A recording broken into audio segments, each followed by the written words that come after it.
ça impacte. Et ça va pas impacter que moi, nous, ça va nous impacter, mais bon, on trouvera des solutions. Hello, je suis Jessica Jeté, multi-entrepreneur en Afrique. Je suis dans la restauration, dans l'immobilier, dans l'agroalimentaire et dans l'esthétique. Je vis entre l'Europe et l'Afrique et ici vous êtes sur ma chaîne où on parle d'entrepreneuriat, d'immobilier et d'investissement. Ce sont des thématiques qui vous intéressent. Je vais vous demander quelques petites choses.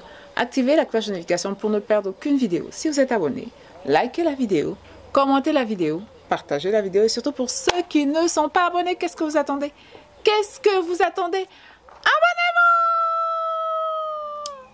Abonnez-vous! Mes valeureux, l'heure est grave. L'heure est grave, l'heure est grave, l'heure est catastrophique. L'heure est catastrophique.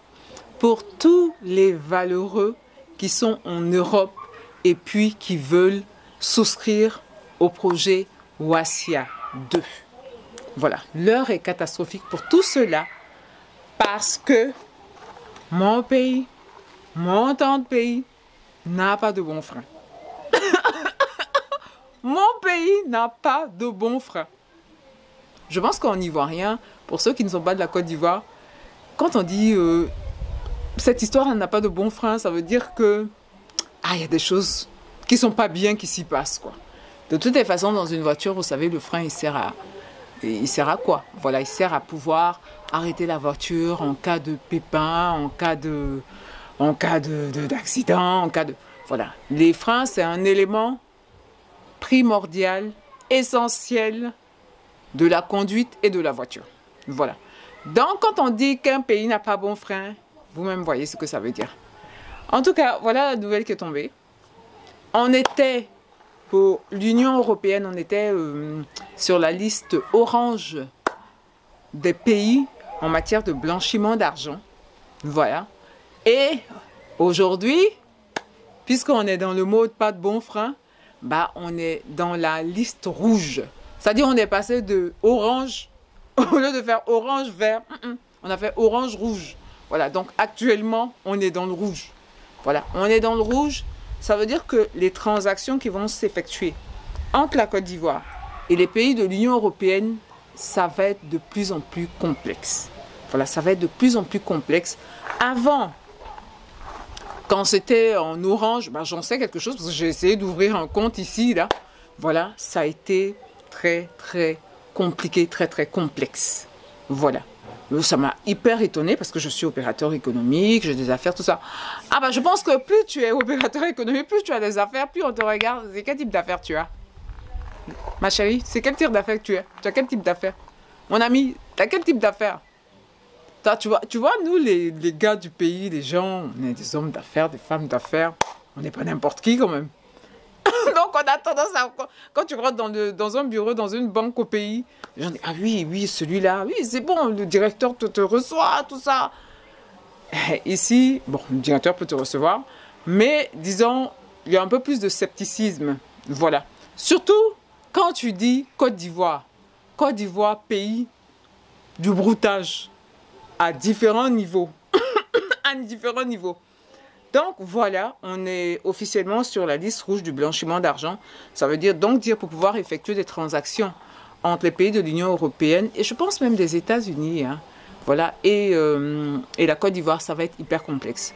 Et en quoi ça nous touche particulièrement? Ça touche, moi par exemple, le projet Wassia 1.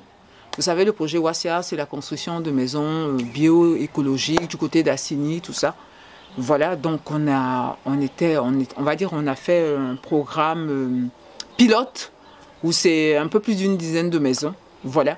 Et donc, on devrait rempiler, voilà, pour après les élections, en début d'année prochaine, pour Wassia 2, voilà, où là, on pourrait aller jusqu'à 50 maisons. Voilà, des maisons de moyen standing à haut standing. Voilà. Et donc, la majorité, Wassia 1, tout le monde est... Il n'y en a pas un qui vient de Côte d'Ivoire. Tout le monde est de la diaspora. Voilà, tout le monde est de la diaspora. Et c'est tellement compliqué pour pouvoir que des gens acheminent l'argent, pour pouvoir réaliser le projet, que je me suis dit peut-être que j'allais voir comment on ne pouvait pas créer une sorte de succursale de la société ici, pour voir comme... Bon, il y a affaire d'impôts là aussi. Eux aussi, ils aiment beaucoup. le deuxième impôt, nous là, on fait des danses. On fait des danses. Bon, je paye les impôts, hein. Je paye les impôts. Non, ne regardez pas bizarrement. Donc, je m'étais dit peut-être que, voilà, j'allais pouvoir ouvrir quelque chose, une sorte de succursale où tous les gens de la diaspora allaient pouvoir facilement acheminer l'argent ici, en toute transparence, évidemment. Voilà, vive la France, j'aime la France, donc transparence. Donc, on était sur cette réflexion-là, et ça nous est tombé dessus. Voilà. Donc, ça fait que pour les personnes, parce qu'il y a certaines personnes quand même qui avaient pu emmener, avec le projet Wassia, qui avaient pu emmener de l'argent via les comptes européens, c'est-à-dire toutes les donations se sont effectuées ici. On avait voulu vraiment, c'était pas beaucoup de personnes, hein, vraiment, c'était une infime minorité. Donc, on avait voulu faire ça à grande échelle pour vraiment faciliter les transactions à tout le monde. Et là, on voit que c'est pas possible. Donc, ça veut dire que, techniquement, toutes les personnes qui sont de la diaspora et qui comportent le gros lot de ma communauté, qui comportent le gros lot des personnes qui souscrivent au projet Wassia. Voilà, même si pour le Wassia 2, je vais aller toquer aux gens en Côte d'Ivoire, là, voilà, parce que ça me plairait pas mal aussi d'avoir ce type de personnes-là. Voilà, surtout pour le moyen standing, là. Voilà, même pour le haut standing, hein, parce que les gens de Côte d'Ivoire ont les sous. Hein. Ne regardez pas bizarrement. Nous, on a l'argent. Hein, bon, pas moi, j'ai pas l'argent. Mais les gens de Côte d'Ivoire, ils ont l'argent. Les glinglants, là, ils ont ça. Même s'ils disent qu'ils n'ont pas, ils ont fouillé bien, ils ont. Donc, je me disais que peut-être on pouvait aussi aller gratter là-bas. Mais le gros du contingent vient des États-Unis, du Canada, de la France, de l'Angleterre. Voilà. Et donc, ça aurait été vraiment bien de faciliter les transactions. Et avec cette nouvelle-là qui vient de tomber, qu'on est inscrit maintenant sur la liste des puissants en blanchiment d'argent. Des puissants en blanchiment d'argent. Est-ce que vous êtes étonnés? Mais valeureux, dites-moi dans les commentaires si vous êtes étonnés qu'on soit sur cette liste-là. Dites-moi en commentaire, est-ce que vous êtes étonnés qu'on soit sous cette liste-là? En tout cas, moi, je ne suis pas étonnée. Je me demande même, pourquoi on n'y est pas plutôt. C'est pas mon soin parce que ça ne m'arrange pas. Mais quand on voit certaines choses dont on n'a pas les preuves, mais ça a des odeurs là, hein? Ça a des odeurs des quartiers qui se construisent. Il y a plein d'immeubles, on ne sait pas d'où ça vient, tout ça. Hein? On se dit, pourquoi est-ce que ça nous étonne? Pourquoi est-ce que ça nous étonne? Voilà. Donc, ce n'est pas quelque chose, de mon point de vue, d'étonnant. Je pense que dans certaines vidéos, même j'en ai parlé, des gens qui construisent des immeubles où ils mettent des appartements à des prix exorbitants, où il n'y a jamais personne dans les appartements, et on continue. Voilà, des boulangeries, des trucs comme ça, où les gens font des boulangeries, il n'y a personne dans les boulangeries, mais les boulangeries sont toujours là. Vous voyez, vous me suivez, et je n'ai pas besoin d'ouvrir ma bouche. C'est pas dans ma bouche que vous allez manger votre piment. Donc, voilà. Donc, je ne suis pas surprise. Je ne suis pas surprise. Mais ça a un mauvais impact sur toutes les personnes qui travaillent normalement. Voilà. Qui travaillent normalement, qui respectent, on va dire, la loi. Voilà. Qui ne sont pas dans des trafics ou ce genre de trucs-là. Ça impacte. Et ça ne va pas impacter que moi. Nous, ça va nous impacter. Mais bon, on trouvera des solutions, évidemment. Voilà, on va trouver des solutions. Mais ça va impacter tous les entrepreneurs, voilà, binationaux. Et ça va impacter même aussi ce que... J'espère que le gouvernement va faire quelque chose, va vraiment faire quelque chose. Voilà, parce que ça va impacter aussi les personnes qui veulent venir investir en Côte d'Ivoire. Voilà. En général, le code de la fiscalité permet qu'on puisse rapatrier une partie de nos gains de Côte d'Ivoire vers les autres pays. Voilà. C'est pas que le code de la fiscalité. Je pense que c'est dans tout ce que l'État a mis en place, comme le CPCI, pour pouvoir permettre aux entrepreneurs locaux, mais surtout extérieurs, voilà, de venir investir. Voilà. Toutes ces petites actions qu'il a fait, comme la possibilité de rapatrier ses bénéfices, une partie de ses bénéfices, une bonne partie de ses bénéfices, vers son pays d'origine ou d'autres pays. Voilà, ça contribue justement à l'attractivité de la Côte d'Ivoire en matière d'investissement. Voilà. Maintenant, si on doit surveiller, parce que là, quand tu te mets sur la liste rouge, bah, t'es surveillance grave, quoi. T'es surveillance hyper grave. Voilà. Donc, ça réduit l'attractivité du pays.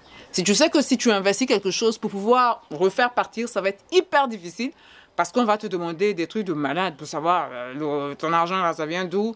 Si toi aussi tu construis des immeubles en désordre, et puis moi je construis les immeubles, moi je construis les maisons, donc bon... je dis rien. Voilà. Mais ça va être compliqué. Ça va être compliqué. Et vraiment, j'espère que le gouvernement va faire quelque chose. Parce que j'ai illustré ça en disant qu'on n'a pas de bon frein. C'est plus que pas de bon frein, là. Voilà, on n'a pas de bon frein. On est à 300 à l'heure. On va se cracher. On va se cracher. Il faut vraiment que l'État puisse mettre des mécanismes en place pour lutter efficacement contre le blanchiment d'argent. Voilà. Vous savez, les trucs où ça a trop explosé, là, ça a trop exagéré, là. Sinon, les petits trucs, c'est pas de ça on parle, tout le monde fait ça. Mais quand ça a trop exagéré, quand c'est trop fort, trop flagrant, tout le monde voit, là, tout le monde en parle, là, ça peut donner ce genre de truc-là. Donc, j'espère que l'État va faire quelque chose pour qu'on puisse sortir sur cette liste-là. C'est bon pour les entrepreneurs, les investisseurs et le pays. Voilà, c'est vraiment pas bon qu'on soit sur ce type de liste-là. Voilà. Mais Valérie, mettez-moi en commentaire si vous êtes si vous étiez au courant de l'information, si vous êtes étonné de l'information, si l'information vous surprend. Et puis mettez-moi en commentaire si vous pensez qu'il y a d'autres moyens pour qu'on puisse faciliter les transactions entre la Côte d'Ivoire et les autres pays hors UEMOA, les pays de l'Union européenne par exemple. Voilà. Est-ce que vous avez des idées? Voilà. Est-ce que vous avez des idées? Évidemment, nous, on va chercher de notre côté, mais on a des financiers, des banquiers qui regardent. Donc, peut-être que d'autres peuvent nous donner des informations ou des trucs pour qu'on puisse en sortir dans la facilitation, voilà, des paiements qu'on veut faire. Bien. Je vais vous dire, portez-vous bien, prenez soin de vous et de votre famille et surtout n'oubliez pas, on avance ensemble.